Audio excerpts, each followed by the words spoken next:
ఎప్పుడైనా సరే మనం క్షమాపణ అడిగాము అని అంటే ఏ భావనతో క్షమాపణ అడిగారు అని మనం పట్టించుకోవాల్సిన అవసరం లేదు. క్షమించేయవలసిందే. దాన్ని బెనిఫిట్ ఆఫ్ డౌట్ అని అంటారు, గివింగ్ ఎ ఛాన్స్ అని. తప్పకుండా ఇవ్వాలండి. ఇప్పుడు మీరు ఒక విషయం చెప్తారు, చెప్పండి. మీరు ఆ పొజిషన్లో కానీ ఉండుంటే, మనం ఆ స్పెసిఫిక్ కేసు గురించి మాట్లాడట్లేదండి, మీరు ఒకళ్ళ క్షమాపణ చెప్పారు కానీ ఎదుటి వాడు క్షమించట్లేదు, కానీ ఆ వ్యక్తియే ఆ పొజిషన్లో ఉంటే ఏం ఎక్స్పెక్ట్ చేస్తాడు?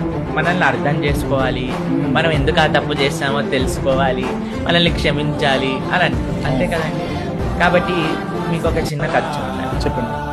ఇది శ్రీరంగం అనే ఒక ప్రదేశంలో జరిగింది అనమాట, తమిళనాడులో. ఒక భక్తుడు ఉన్నాడు, ఆయన పేరు కూరేష్. ఏం పేరండి? కూరేష్. ఈయన ఒకసారి ఇంటి బయట నీళ్లు వేస్తున్నారు అనమాట, అంటే క్లీనింగ్ చేయడానికి. అయితే మనకి పూర్వకాలంలో ఇలా నీళ్లు తీసుకొని ఇలా బయట వేస్తాం కదా, చిమ్మటం అంటారు, నీళ్లు చిమ్మటం అంటారు కదా. అలా చేస్తున్నప్పుడు ఒక ఆయన వాళ్ళ ఇంటి ముందు నుంచి వెళ్ళారు, ఈయన చూసుకోకుండా ఇలా నీళ్ళు వేసాడు. వేసేసరికి ఆయన మీద పడినప్పుడు వెంటనే ఈయన సారీ అండి, క్షమించండి, మీ పైన చూడలేదు, మీ పైన నీళ్ళు పడ్డాయి, నన్ను క్షమించండి అని అన్నాడు. ఈయన ఇలా కోపంగా చూసి ముందుకెళ్ళిపోయాడు.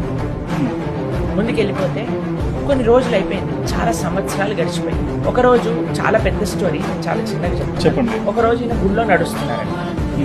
నడుస్తుంటే ఒక పావురం వచ్చి ఆయన పాదాల పైన పడ్డది. ఏంటి? ఒక పావురం, ఒక పిజియన్ వచ్చి ఆయన పాదాల పైన పడింది. అప్పటికి ఈ కూరేష్ అనే వ్యక్తికి కళ్ళు లేవు. అది చాలా పెద్ద ఇన్సిడెంట్, ఎందుకు లేవు, ఎందుకు తీసేశారు అని ఇంకోసారి చెప్తున్నాను. అయితే అప్పుడు ఆయనకి తెలియదు ఎవరు కాళ్ళ పైన పడ్డారు అని. పక్కన వాళ్ళ గురువు గారు ఉన్నారు. వాళ్ళ గురువు గారు ఉండి ఏం చెప్పారంటే, ఆ పావురాన్ని క్షమించేశాను అను అన్నారు అనమాట.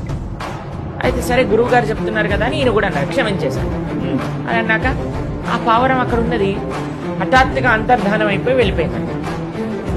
అయితే అక్కడ ఉండే వాళ్ళందరూ ఆశ్చర్యంతో చూస్తున్నారనమాట.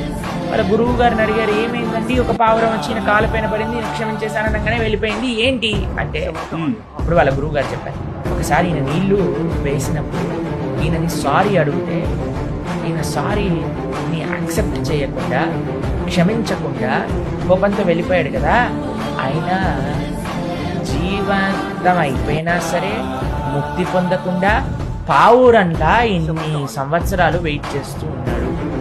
ఆయన చేసిన తప్పుకి ఈయన క్షమాపణ కోరితే కానీ ఆయన ముక్తి పొందడు. అంటే క్షమించకపోవటం కూడా ఒక తప్పు.